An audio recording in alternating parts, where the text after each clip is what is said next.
अस्सलाम वालेकुम। Example 1.4 question मैं पढ़ता हूँ और फिर उसका सोल्यूशन देखते हैं।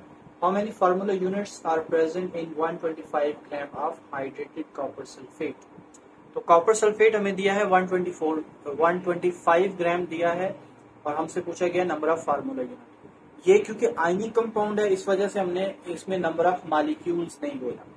तो ये क्योंकि आयनिक कंपाउंड है तो आयनिक कंपाउंड्स में फार्मूला यूनिट्स होते हैं, मॉलिक्यूल्स नहीं होते। तो इस वजह से आपने इसको उसी तरह डील करना है जैसे हम नंबर ऑफ मॉलिक्यूल्स फाइंड करते हैं। तो इसका मैं एक थोड़ा सा इजी मेथड बताता हूँ आपको बुक से। बुक में उसने 2 स्टेप अलग अलग किए हैं, तो इस क्वेश्चन को डायरेक्ट भी किया जा सकता है। उसका क्या आंसर है, क्या तरीका होगी। तो उसमें फार्मूला है नंबर ऑफ फार्मूला यूनिट्स, या अब इस तरह करेंगे कि नंबर ऑफ मोल्स जो है, चले mass over molar mass multiply by Avogadro's number.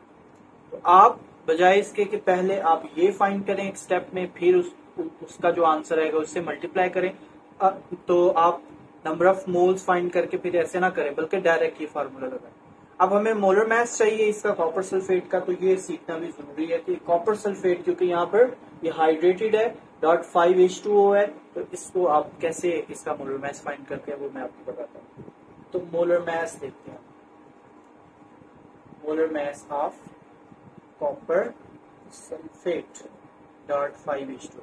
अच्छा, इसमें आपने लिखना है कॉपर का, इसको आप 63.5 भी लिख सकते हैं या डायरेक्ट इसको आप 64 भी लिख सकते हैं, प्लस 32 एक इसका आ जाएगा सल्फर का, प्लस एक ऑक्सीजन का होता है 16, तो इसको 4 से मल्टीप्लाई कर देना है आपने, प्लस अब यहां पर देखें ये 5H2 हुआ है।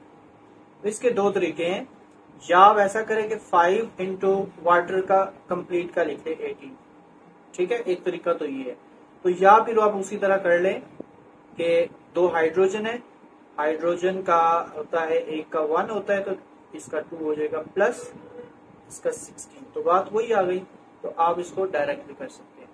तो इसका अगर आप आंसर निकालेंगे तो मोलर मैस आ जाएगा 250 ग्राम पर मोल, तो ये आंसर आ जाएगा इसका मोलर मैस। अब हम देखते हैं इसमें वैल्यू पुट करते हैं तो नंबर ऑफ फार्मूला यूनिट्स आ जाएगा जी। तो मैस कितना है 125 डिवाइडेड बाय मोलर मैस है 250 multiply by Avogadro's number 6.02 into 10⁻23। अच्छा, अब यहाँ पर अगर आप ये देखें तो ये 2 टाइम्स है, तो ये 1/2 इंटू 6.02 10⁻23। आप इस आंसर को 2 तरह से कर सकते हैं।